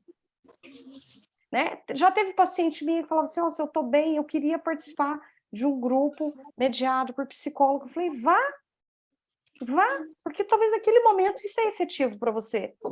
Então, eu não posso ficar, tem que fazer. Tem paciente que fala para mim, eu estou me culpando porque eu estou rezando pouco. Tem paciente que fala, eu estou me culpando porque eu estou brigada com Deus porque nada está dando certo. Não, gente, vamos baixar essas réguas de cobrança. E teve um outro ponto, entrando para a parte de nutrição, no ano passado veio uma paciente para mim, uma paciente que mora na Inglaterra e vai fazer tratamento no Brasil. E ela veio falando assim, ela tem muito sobrepeso e o médico virou para ela e falou assim, eu quero que você precisa emagrecer para você tentar e para depois você ir bem para uma possível gestação. E quando ela veio para mim, ela veio muito furiosa, porque imagina, ninguém quer protelar tratamento, a gente entende isso. Eu falo que a pior coisa para uma pessoa que está tentando engravidar, homem e mulher, é o tempo. Então ela veio, então eu tive todo um trabalho para ela baixar essa ansiedade, colocando a sandália dela naquela urgência. Bom, resumindo, gente, ela está aí, deve estar uns 6 para 8 meses comigo. Ela compreendeu que ela precisava perder o peso e nós fomos entendendo o que ela escondia atrás daquela capa de gordura dela. E ela, desse tempo todo, o que ela menos está trabalhando é questões em relação ao tratamento, porque ela se deu esse momento para repensar essa gordura acumulada de anos e ela... Até num atendimento ela mostrou, olha aqui, eu estou ficando como eu era há 18 anos atrás. Entendeu? Então, assim, ela está dando oportunidade para isso e agora que ela está de novo se direcionando para o tratamento. Né? Ela já perdeu 12 quilos. Então, assim, o paciente... Olha, você precisa perder um pouco de peso. Né? Para a tentativa e para o pós também. Então, a gente faz esse trabalho também. O que é fome emocional, o que é fome de nutrição mesmo. Exato. Então, a gente precisa olhar com muita calma, com muita empatia mesmo para o paciente. Isso que a gente, porque Flávia falou é verdade, muito... né? A gente não tem um alimento específico, todo mundo acha que um alimento ele vai fazer um milagre, não é. E a gente mora em regiões diferentes, né? O Jacá está em Recife, eu estou no Sul. Eu estou em Porto Alegre, eu estou em Porto Alegre. Em Porto Alegre, é. Mas vamos supor, né? A Cá estava em Recife, eu estou no Sul. Gente, a variação são totalmente diferentes. Então, eu acho tão errado. Às vezes, assim, eu procuro tomar muito cuidado com o que eu passo no Instagram. Porque às vezes todo mundo fala, como abacate, isso, isso, isso. Gente, mas eu odeio abacate, e aí a pessoa vai se maltratar, porque ela viu no nutricionista, no nutricionista X falando que abacate ajuda nisso. Ou não tem na minha região. E aí, o que eu vou fazer, entendeu? Eu vou importar, vou pagar uma nota e vai ter... Então, eu já acho que, assim, gente, tudo é conversar. É isso que a Jara falou, não existe uma dieta perfeita, nenhuma dieta é igual, não existe um plano alimentar perfeito. A gente vai entender a realidade desse casal, a realidade dessa atendente, e aí a gente vai conversar fazendo trocas mais saudáveis dentro daquele cenário e colocando mais opções, porque a pessoa não pode se privar durante esse tempo, se tem um aniversário de família, e ela, meu Deus do céu, não pode comer gordura, porque isso aqui vai prejudicar minha implantação, sabe? Você vai ensinar essa pessoa a lidar, comer e depois voltar. Então, eu sempre falo, gente, não dá para a gente agir com terrorismo, porque a gente tem que entender as melhores escolhas, entender aquela pessoa, entender o tipo de fome, e aí a gente fazer. Porque eu acho tão errado você botar, que nem vocês perguntaram para mim, 5 alimentos para endometriose. Não, peraí. Primeiro tem que entender, entendeu? Como está a alimentação dessa pessoa, porque às vezes essa paciente, ela já tirou tudo, que ela vem aqui tão desnutrida, ela vem anorexia, ela tá com anorexia já, porque ela pegou, não sei de onde, de fulano, que a carne é ruim, que isso é ruim, que isso é ruim, com isso é ruim. Aí, como que eu vou dizer que alimento é bom se ela já tirou tudo, praticamente? Ela não tá comendo mais nada. Sabe? Então, assim, tem que tomar muito cuidado com o que a gente passa, às vezes, na internet. Às vezes, esse tipo de informação traz mais um transtorno alimentar, uma compulsão, e gera até uma deficiência de micronutrientes, porque eu foco naquilo, ou eu não gosto daquilo, né? E a gente sabe que a alimentação, se a gente não tiver, é uma forma da gente maltratar, a gente está maltratando o corpo. Se eu não gosto de abacate, nunca comi, e aí eu tenho que empurrar tudo aquele dia, porque fulano me falou que abacate, inhame, faz bem, eu estou me maltratando todos os dias. E quando eu me maltrato, meu psicológico não fica bem. E aí, será que eu vou ter uma boa implantação? Sendo que eu estou me maltratando, meu psicológico não está bem? Tem um comentário aqui que é bem isso que vocês estavam falando. É um bombardeio de coisas que você tem que fazer, que acabam gerando um estresse tão grande que acho que até é pior. Acaba gerando um sentimento de culpa do tipo, nossa, vai ver que não consigo engravidar porque estava comendo tal coisa, ou porque não tem uma qualidade de sono tão boa. Aí tem outro comentário que eu achei também bem pertinente. Realmente o tempo maltrata as tentantes. A cada dia sinto, paro e penso. Mais um dia, nenhuma evolução em relação à gestação, e hoje percebo que tem dias que eu como mais. Porque é isso, é um estresse emocional tão grande que às vezes a gente mesmo tendo uma dieta, enfim, um plano alimentar, que nem a Mel falou, acaba que a gente fica compulsiva, né? Porque é uma coisa que a gente acaba nem percebendo. Então, quando a gente fala em estratégias que vocês, né, Melissa, especialistas nisso, conseguem ajudar nós, tentantes, para que a gente siga um plano alimentar que não seja, como você falou anteriormente, um plano terrorista ou muito restritivo, para que a gente consiga, porque não é fácil a gente simplesmente mudar os hábitos alimentares durante uma caminhada de tentante, né? Uma coisa que vem da vida inteira, às vezes até da infância, entende? Então, é um momento de a gente realmente parar, fazer uma análise individualizada, porque nós estamos falando tudo isso, e a gente não pode esquecer que é uma coisa, o tratamento é muito individualizado, né? Seja a FIV, seja a nutrição, seja a psicóloga, cada um tem algo para ser resolvido, né? O meu problema pode ser de não saber contar para uma criança, que ele vem através de óvulos doados, a outra moça pode ter outro tipo de medo, né? A outra pode ter outro. Aqui tem uma tentante que falou aqui sobre a relação marido-mulher, como é difícil nessa fase, porque às vezes a gente está aí batalhando tanto essa criança, que a gente acaba que o nosso casamento quase vai por água abaixo, né? Isso aí acontece muito, muito mais do que a gente imagina. A Flávia deve saber bem disso, né? Porque balança mesmo, né? Não adianta se a gente não está muito olhando para... E mesmo olhando para a mesma direção que eu e o Pedro, a gente sempre teve, e a gente ficou aí à mercê num período aí bem difícil, entende? Tem casais que, às vezes, assim, se aproximam nas dificuldades, e tem casais que, às vezes, se distanciam. Isso até fora dos tratamentos, né? Tem casais que se fortalecem em algumas adversidades da vida, que tem para todo mundo, e tem casais que realmente o vínculo fica... Esse agravante que é, assim, a expectativa que é muito alta, essa não garantia que a Melissa falou, eu acho muito importante a gente falar sobre isso, porque isso é algo, assim, dilacerante, né? Isso é algo, assim, realmente é como se fica tão assim, é pegar ou largar, é o que tem para hoje, então eu sei que é caro, mas eu tenho que é o que vigora no meu país, mas eu acho muito interessante a gente falar cada vez mais sobre isso, sobre essa... É uma realidade na Espanha, por que não no nosso país? Né? Então, assim, a gente precisa pensar essa questão da garantia. E aí o casal entra para um tratamento desse, a gente tem que considerar, tem o sentimento de um, tem o sentimento de outro, porque cada um olha para isso de um jeito, e os dois também, conjuntamente, olham para isso, porque é muita frustração para ser digerida, né? Parece que cada hora aparece uma coisa.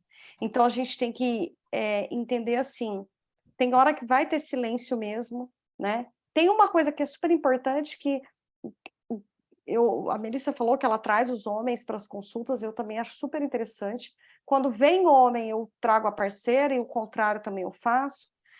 Eu sempre gosto de trazer a parceria para o contato aqui. Por quê?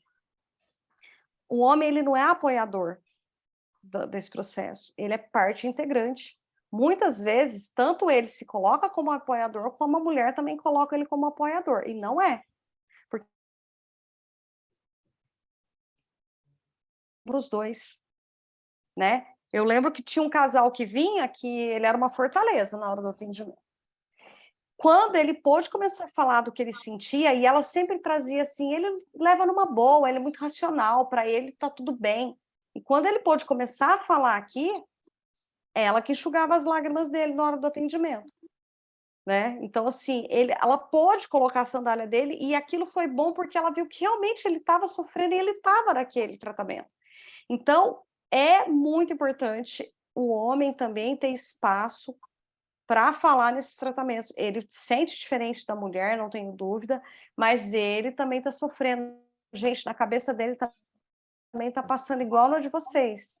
É um tratamento caro, e se não der certo, eu queria que desse certo. Nossa, mais uma tentativa. Meus amigos fazendo piada, a família às vezes faz uma brincadeira. Eles também se incomodam com os olhares da família. Eles também param para pensar, ai, nós vamos nesse batizado, ai, nós vamos nessa festinha de aniversário, ai, eles também têm isso. Então, a gente poder pensar como que estava essa relação já antes dos tratamentos, e o ruído que teve depois dos tratamentos, gente, e também sem cobrança alguma, porque o sexo fica comprometido, né? O assunto parece que gira em torno disso, parece que se não falar disso está errado. Então, assim, existe aquela coisa, sexo recreativo e sexo procriativo. O recreativo não trouxe o bebê, aí dá lugar ao procriativo. Do procriativo vai para as fertilizações. E aí, é assim, isso pode ficar um pouco mais morno a situação, né? Porque lá no CE eu falo que o coito programado, que fala de baixa complexidade, não tem nada de baixa complexidade. A mulher tem que ter uma lubrificação e o homem uma ereção. Gente, e com hora marcada. E numa clínica, né? Às vezes, numa né? clínica. Muitas vezes é numa clínica. Então, gente, é muito delicado. Então, não tem como não ter, mas todos precisam de uma terapia, gente? Não, não é assim. Às vezes tem um benefício, tanto de uma terapia individual ou um casal, mas nada, tem que ver uma demanda. Nada, isso aqui eu preciso fazer porque faz parte do checklist. Não, eu preciso realmente ver minha real necessidade, né? E questionar, será que a gente precisa, não precisa? Será que a gente tem como retomar algumas coisas? sem procurar, é muito aquilo, né? Eu sempre falo, vida real e vida ideal, né? Vida real e vida ideal. A gente fica muito no mundo das ideias, das idealizações, né? Eu tenho que ser a tentante ideal, aquela que não acessa informação direto, que dorme não sei que hora, que come não sei o quê, que faz... Gente, não. Vida real, né? Vida real. E isso é importante, né? E que nem eu procuro trazer muito, porque os casais, eles fazem a maior parte da alimentação junto. Então, se ele não entender também, porque ele vai achar, meu Deus, minha mulher tá ficando doida, porque ela tá comendo isso, tá fazendo isso, então ele também vai entender parte do tratamento, e porque hoje a gente sabe que a gente tem uma coisa chamada fragmentação, e que ela vem muito do estilo de vida. Então, eu sempre falo, às vezes, quando o paciente não tem aqui no Brasil, a gente sabe que às vezes não é muito costume pedir agora, que tá começando, né? Que eu sempre falo que o espermograma é um neném bonitinho, a fragmentação é saber se ele chora, se ele tem cólica, ali é a fragmentação, então tá cada vez mais comum, e às vezes a mulher se martira e é só com ele a gente descobre uma fragmentação no meio desse caminho, e aí ele vai ter que mudar os hábitos alimentares dele também. Então eu entendo que esse processo, a consulta casal, é uma maneira de se interar, né, de se aproximar também, porque a alimentação sabe melhor isso, é antropológica, eu tive uma aula de antropologia, mas é um ato social, né? A gente sabe que até em velório tem comida, porque é um ato de socializar. Então, a gente aproxima o casal com a alimentação, fazendo as suas individualizações para quem tem um trabalho fora, para quem tem cozinha em casa, para quem faz o café da manhã junto, sabe? A gente aproxima, traz qualidade de vida e possivelmente já corrige também algumas coisas. Eu geralmente acabo pedindo o teste de fragmentação se não tem, porque eu sei que é uma coisa hoje muito comum se ter a fragmentação pelo estilo de vida, estresse, comer errado, e aí a gente acaba corrigindo os dois, melhorando tudo. Então, é uma oportunidade também de se unir, né? Então, por que a gente vai separar e colocar só esse peso na mulher? Só porque vai gestar? Claro, depois ela que vai seguir o acompanhamento, mas a alimentação boa e estar com os gametas bem nutridos são responsabilidades dos dois. Eu sempre falo, o embrião, a mulher gesta, mas ele é feito ali de 23 cromossomos de cada um. Então, aí a gente também depois até entra um pouco na epigenética falando como que eu vou ter os melhores gametas, tudo, se eu também não modular minha epigenética através dos alimentos que possam desenvolver doenças ligadas ao estilo de vida, né? Então, eu sempre falo, a responsabilidade é dos dois na formação do embrião, depois a mãe vai levar do casal. É do casal, exatamente. Eu sempre falo que não é tentante, é tentantes. Homem e mulher, deveria, entendeu? Não tem tentante feminino, é tentantes. Masculino e feminino. Tem uma pergunta aqui, ó. Nas minhas 2 tentativas com óvulos próprios, fiz um protocolo enorme de alimentação que cheguei a ficar até um pouco estressada. Agora vou tentar com a ovodoação, ovorecepção. A alimentação é tão importante quanto na ovodoação, mesmo sendo óvulos de mulheres mais jovens? Muito importante, porque querendo ou não, é uma oportunidade ali também da gente ter tanto de desinflamar, porque se você fala, um corpo inflamado não tem como ele gestar uma vida, então a gente tem que entender o estilo de vida dela, desinflamar e preparar esse corpo para a gestação, porque a gestação é um evento imunológico muito grande na vida dessa mulher, e aí eu tenho que preparar esse corpo com micronutrientes, fazer as avaliações dos exames, porque a Pri sabe, gente, o médico tem um calhamaço de exames para ver que ele não vai se atentar proteína ligadora de retinol, vitamina A, vitamina C, e como que eu vou gerar uma visita se eu tenho carências, né? Às vezes, será que essa criança entra? A gente sabe que carência de vitamina A é a maior causa de cegueira no mundo, então tem que preparar tanto quanto, não é porque eu estou com óvulos doados, que o óvulo é novo, que eu não preciso preparar o meu corpo para gestar, e também para que eu não tenha carências nutricionais, porque a demanda aumenta demais para que eu possa levar uma boa gestação. Eu saber também do histórico genético de doenças ligadas ao estilo de vida para modular a epigenética. Então, é tão importante quanto preparar realmente o corpo para gestação numa ovodoação. Aqui no Brasil, que eu gostaria muito de implementar para quem vai doar o óvulo também, para que a gente doe, né, o melhor óvulo possível, um óvulo que esteja bem nutrido, maduro, forte. Então, eu acho que assim, tanto a doadora como a receptora teriam que entrar nesse programa. Claro que fica um pouco mais difícil aqui, mas eu acho extremamente importante, porque se eu estou doando, que nem, né, eu comentei no comecinho que eu tenho os meus óvulos, eu cuidei deles tanto carinho, eu fiz toda a alimentação, evitei cafeína, evitei isso. Então, quando eu doar e não precisar mais dele, Deus queira eu consiga doar, né, parte deles, eu quero que alguém receba eles também muito bem nutricionalmente, porque eu cuidei tanto deles, assim, com carinho. Então, eu gostaria também que aqui a doadora tivesse aquele carinho, aquele amor pela receptora que está recebendo. Porque isso é muito importante, porque às vezes a receptora busca, né? E ela, ai, será que minha doadora também está buscando? Então, acho que é uma coisa de consciência, né? A gente trazer cada vez mais essa consciência aqui, para que a gente consiga levar essa informação para mais pessoas e as pessoas tenham esse carinho também pelo próximo que está recebendo, não só para mim. Essa coisa da informação é super valiosa. Assim como a gente fala daquelas frentes de trabalho com o ginecologista lá de ponta, que atende, né, a gente desde os 14 anos, tudo, e às vezes essa informação não nos chega a tempo. A gente fala sobre isso, mas a gente tem que falar das informações dentro da própria reprodução humana, que esse tipo de informação é super bem-vinda para as doadoras também, né? Algo que, igual você está falando, né? Se é para doar, vamos doar algo de qualidade.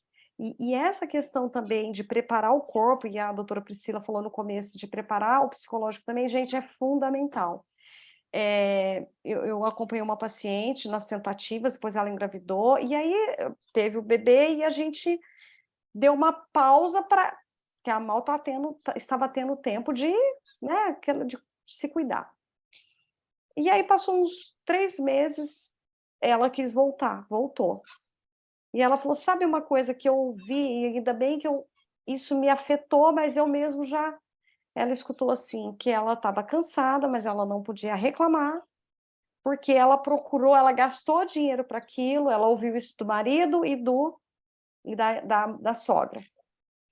E que ela procurou aquilo com as 2 mãos, e que ela não tinha o direito de reclamar. E tem, gente, é um bebê que por mais que você quer cuidado, não eu falo, as pessoas romantizam muito a amamentação, por exemplo, mas na madrugada isso não é tão simples, tem privação de sono, você às vezes nem alimentou direito durante o dia. Então, por que eu estou puxando esse assunto? O quanto é importante mesmo você vir já com uma bagagem para passar melhor pelo tratamento, passar melhor pela gestação e pós-parto. O puerpério não é fácil. Então, porque às vezes a todo custo quero engravidar. E aí a gente tem que pensar, a gestação vai vir e o pós-parto. Então eu preciso estar de olho nisso, da minha saúde física, para ir com um peso bom, com a quantidade de açúcar no sangue também, para não ter uma diabetes gestacional. E eu preciso pensar no pós-parto, né? Porque é algo que, desde os tratamentos, cobra muito caro do corpo feminino. E por que a cobrança também? Porque a mulher que gesta. Mas a gente tem que aprender a dividir essa conta, né? Eu sempre, né? É uma coisa mais ou menos assim. Desde o tratamento, é jogar de forma par, não de forma ímpar. Né? Sempre de forma par. Deixa para jogar de forma ímpar se você é uma produção independente. Mesmo numa produção independente, você vai contar com uma rede de... Então, divida as coisas. Fale o que está te incomodando. Divida o que você está sentindo. Tanto de coisas boas quanto de coisas não boas, porque você vai dar abertura para outra pessoa falar a mesma coisa. Não quer dizer que se eu chegar no dia de manhã e falar, eu tô com medo, acho que vai dar tudo errado. Isso não quer dizer que vai dar errado. Quer dizer que você está expondo o que está passando em você. E a outra pessoa vai se sentir humana também. Ela fala, nossa, isso aí passa na minha cabeça também, passa no meu coração. Então, não ficar 2 pessoas dentro da mesma casa confabulando ou sentindo coisas isoladamente, e as 2 não estão se comunicando. Então, acho que uma das coisas bem importantes é fortalecer a comunicação, né? Minha comigo mesmo, a parceria com ela mesma e entre a gente. Isso eu acho que é uma coisa que é muito valiosa para a vida. Mas a gente está falando aqui mais especificamente dos tratamentos.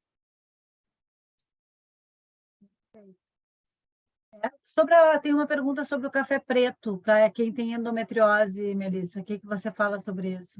Então, cara, tudo depende da quantidade que se está tomando.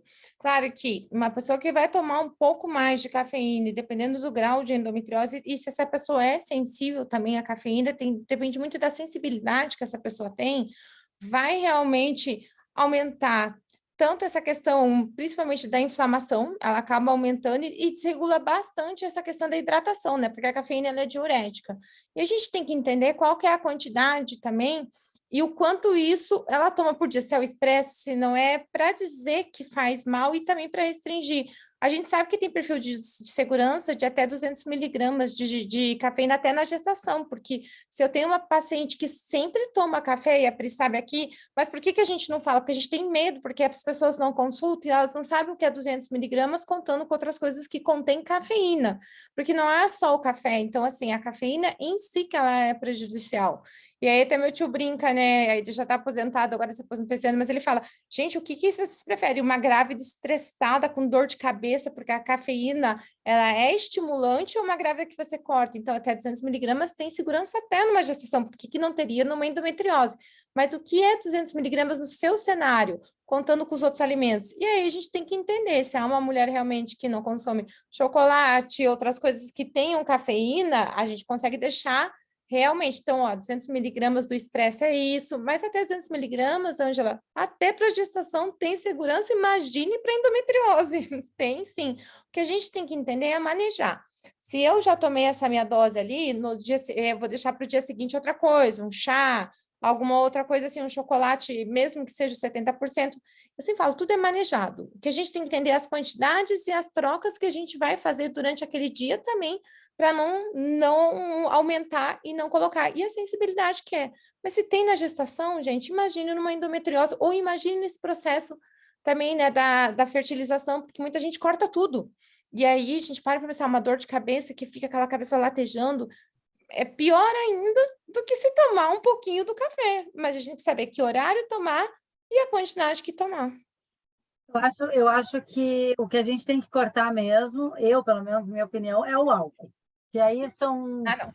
é um momento ali que a gente está focada, que a gente não pode desperdiçar chances, tem que, né, fazer de tudo para que a coisa dê certo.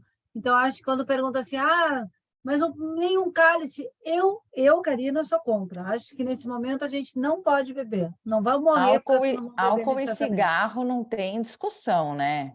Exatamente. Eu acho. Amor, Eu também acho. Assim, uma coisa tem que cortar total. Álcool e cigarro. Também é álcool, cigarro, mas eu vou tabaco, sentir qualquer coisa. falta. Bom, vamos botar na balança o que é mais importante naquele momento, entendeu? Vai ser o período ali, entendeu? Vamos combinar.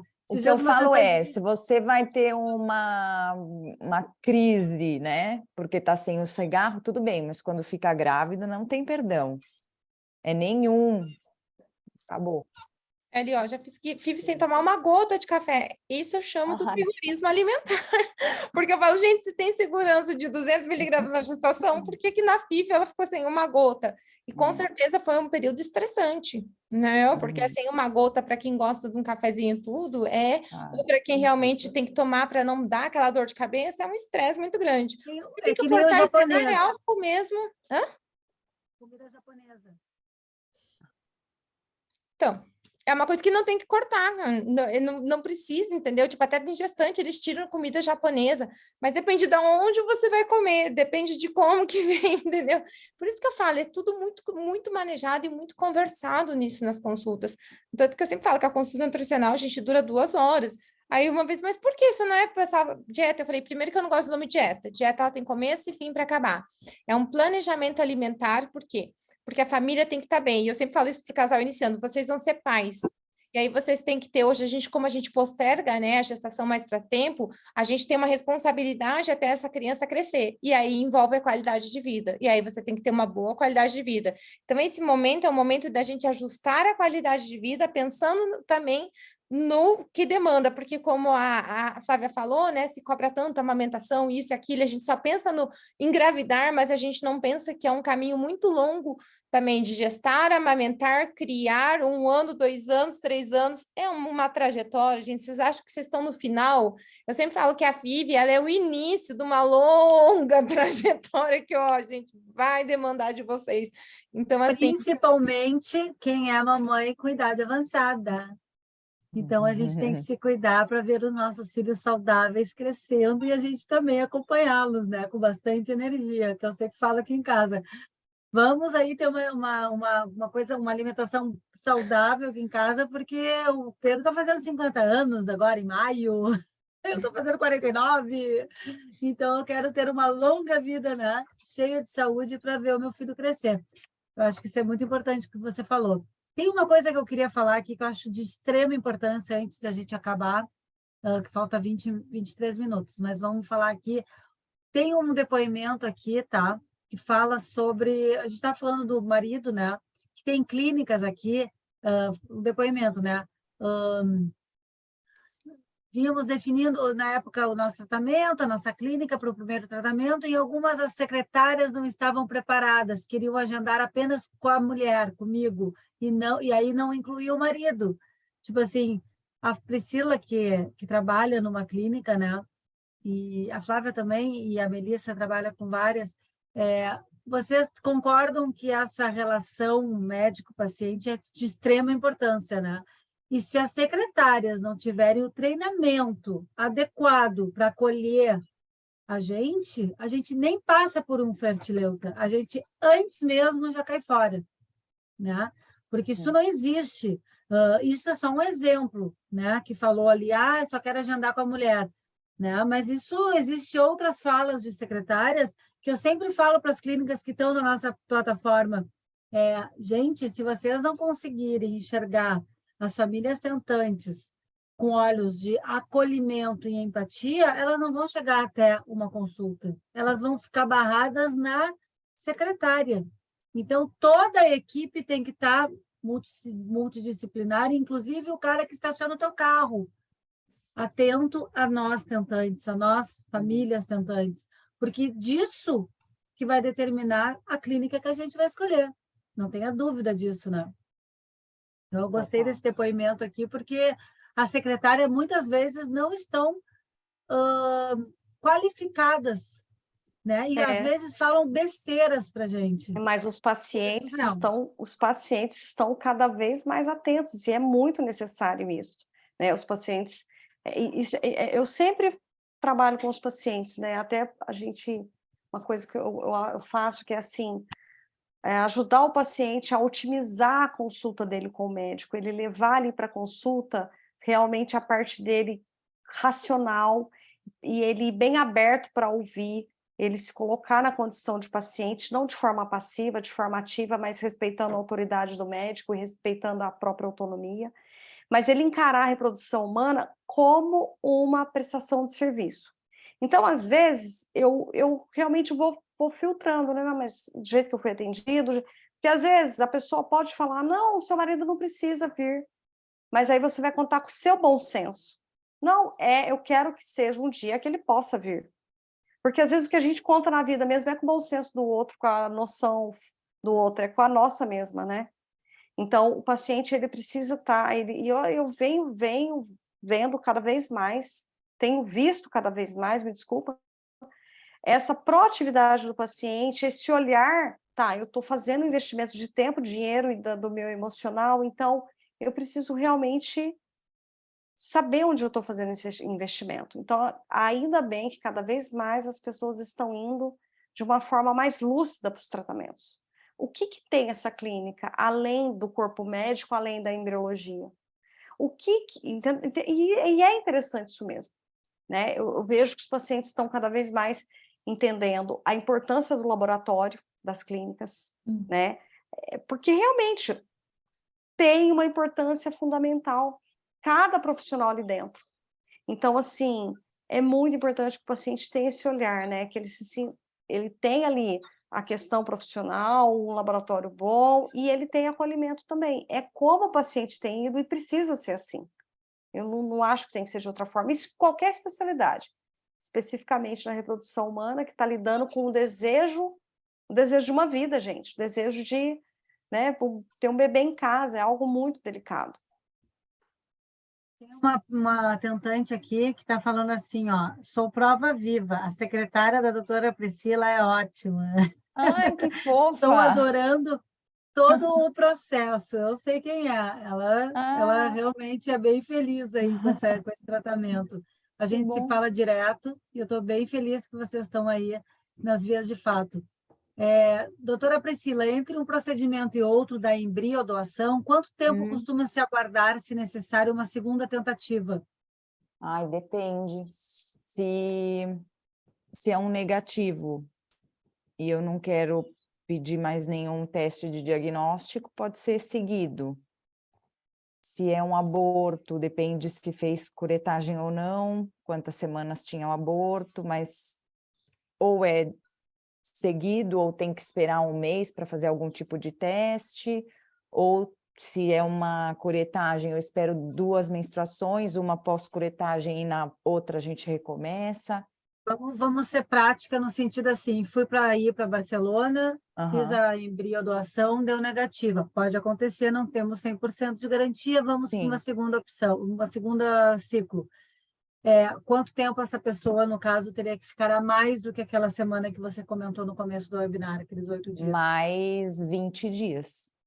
Tá. Porque são Então, mais ou daria menos uma semana ali, 10 mais dias 20 para preparar, mais 7 dias para retransferir. 17 Então, dias.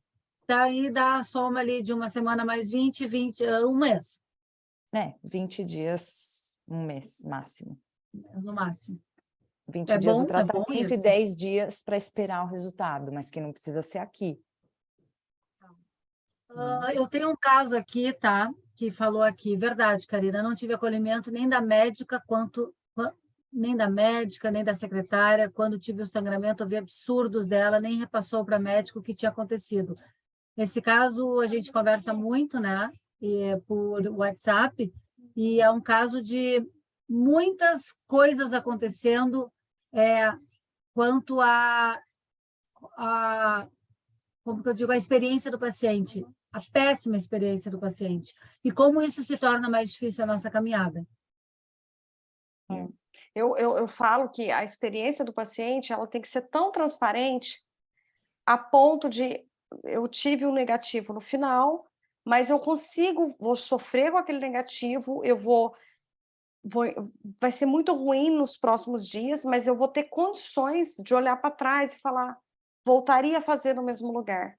Então, esta é a experiência que o paciente precisa ter, quando no final é um positivo, mas principalmente quando no final é um negativo.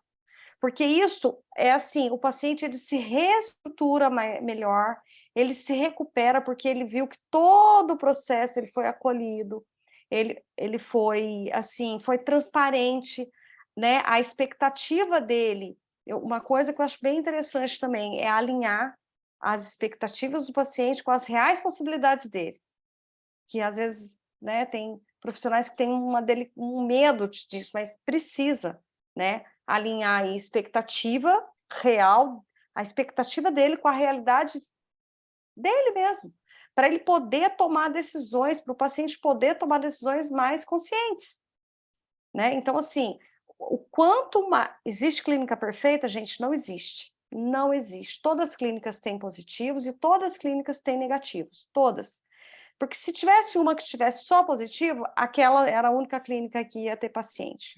Mas eu tenho que olhar os índices dessa clínica, eu tenho que estar atenta a isso e eu preciso olhar se estão sendo claros comigo o tempo todo. É por isso que muita clínica fideliza paciente, porque joga limpo, porque é transparente, porque oferta aquilo que o paciente precisa, que é transparência, que é os profissionais ali engajados naquele caso, né? Os combinados claros, olha, eu vou atender você do início ao fim, não, eu vou atender você aqui, nesse período são outros profissionais, combinado não sai caro, né? Tem paciente que fala assim, mas eu vi o paciente no primeiro... Sabe sobre isso? Porque se eu sou avisado sobre isso, ok, bom para todo mundo, bom para o profissional, bom para o paciente, mas eu preciso entender quanto tempo que a clínica demora para me responder as dúvidas, se aquele médico que ocupa o tempo todo de mim, então é muito necessário. Pergunte para o setor de gestão, para o setor de financeiro, para a enfermagem, não saia com dúvidas, é muito caro para sair com dúvidas, né? Tanto que eu faço com todas as nossas parceiras, tá? A live por dentro da sua clínica. E todas têm o mesmo cronograma. A Priscila já fez comigo e sabe o que eu estou falando. todos têm o mesmo cronograma, tá? Assim, sugestivo, né, aos assuntos. Eu falo de testes genéticos, eu falo de acolhimento, eu falo sobre secretária, de plantão, quando a gente está com problemas, eu falo de laboratório, né? Então, tudo isso vocês podem achar, quem não viu ainda, ou no nosso site, no Ache Sua Clínica, tem as lives das clínicas, embaixo do vídeo institucional dessa aba, Ache Sua Clínica, e tem no YouTube também, nós tentamos esse projeto de vida, todas as clínicas da nossa plataforma, da série Por Dentro da Sua Clínica.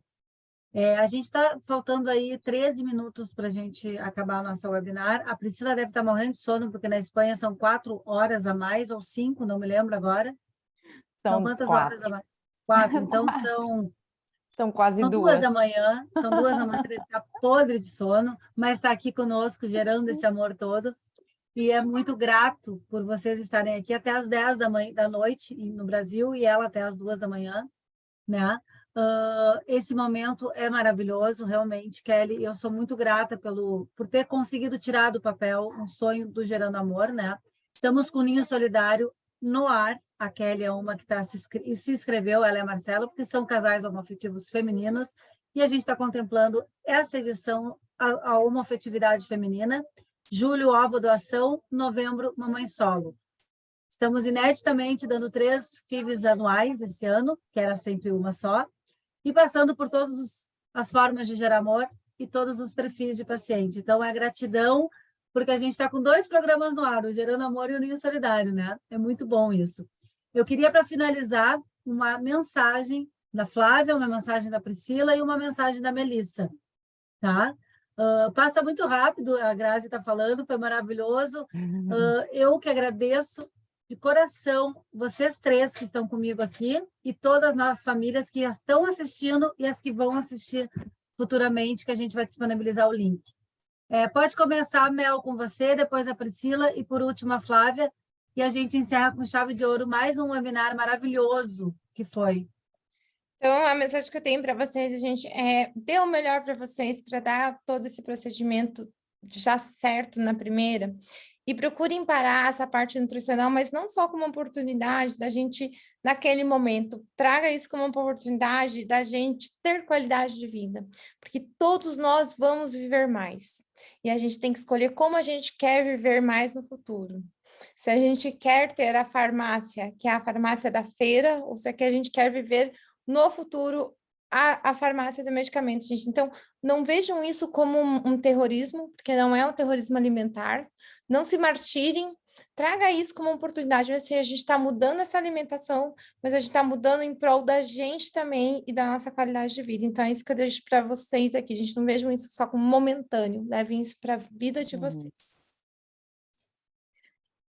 Karina, eu quero te agradecer o convite, ainda bem que deu certo desse encontro, que eu achei bem interessante.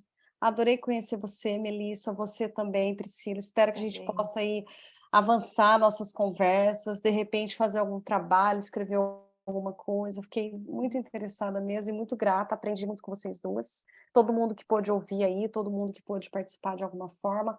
Eu levantei para pegar, falando aí, né? Eu deixei aquela reflexão lá, novas famílias ou famílias diferentes, né? Não. A gente olha os livrinhos, a gente tem livros infantis, né?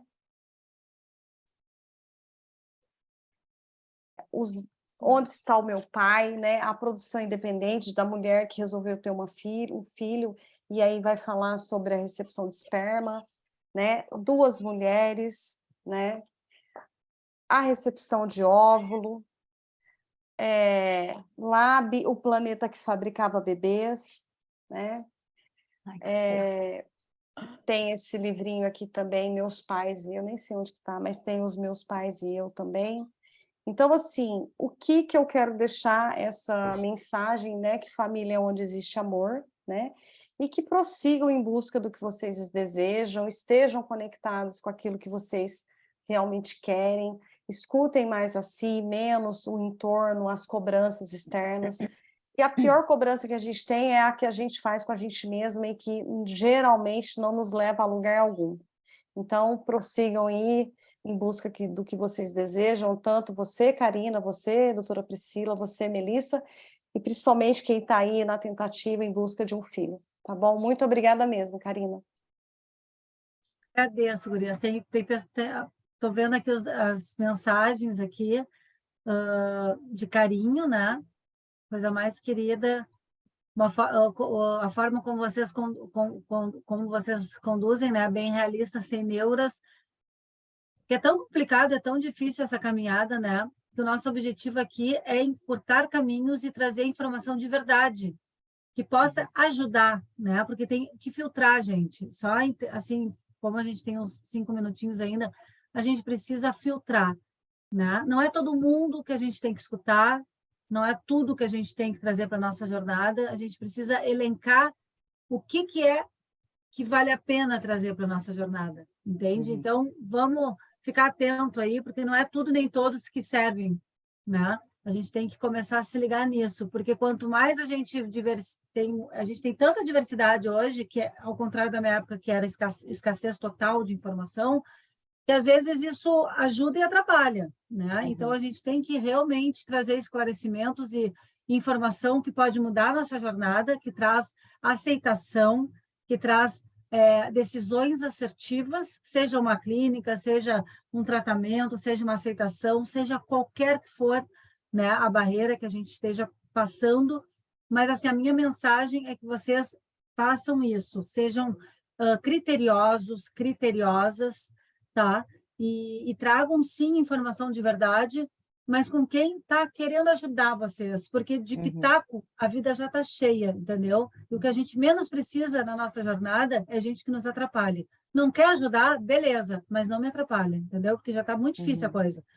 Então, eu sempre dizia quando eu era tentante, não vale a pena falar para todo mundo. Eu tornei público, né, fantástico e tudo mais que vocês sabem, mas eu tinha pessoas que eu não perdia tempo para falar.